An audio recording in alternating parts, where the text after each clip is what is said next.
The name McInnes finds its roots in the Gaelic name Macaonghuis, meaning son of Angus. This clan's early existence can be traced back to the 7th century chronicle, Senchus Fer, which documents the history of the men of Scotland.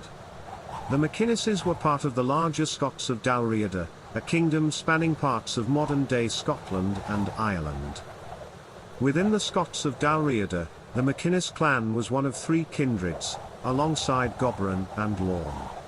The kindred of Angus was said to have held Islay, an island that would later become the seat of the Lordship of the Isles. While there is limited concrete evidence linking the MacInneses as a distinct family to these territories, it is believed they emerged around Morvern, an area in western Scotland. One notable stronghold associated with the MacInnes clan is Kinlochaline Castle. The castle's history intertwines with the Macdonalds, who attacked it in 1645 during their uprising for Montrose against the Convenanters. While it is unclear whether the MacInneses held the castle as keepers or captains, they had become increasingly dependent on the Campbells by that time. Another intriguing aspect of the MacInnes clan's history lies in their connection to the MacInnes chiefs on the Isle of Skye. A section of the MacInnes family served as hereditary archers to the MacInnes clan. This allegiance is reflected in the clan's crest, often depicted as an arm holding a bow, symbolizing their role as skilled archers.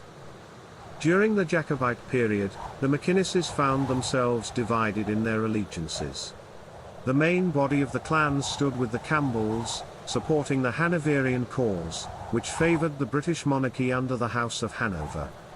However, one branch of the MacInnes family, connected with the Stuarts of Ardshiel, fought for the Jacobite cause, seeking to restore the exiled Stuart dynasty to the British throne. Like many other Scottish families, the MacInneses experienced a dispersion during periods of significant emigration. The clan name can now be found throughout the English-speaking world, with notable concentrations in Canada and New Zealand. These dispersed branches of the clan carry their heritage and contribute to the rich tapestry of Scottish culture in their adopted homelands.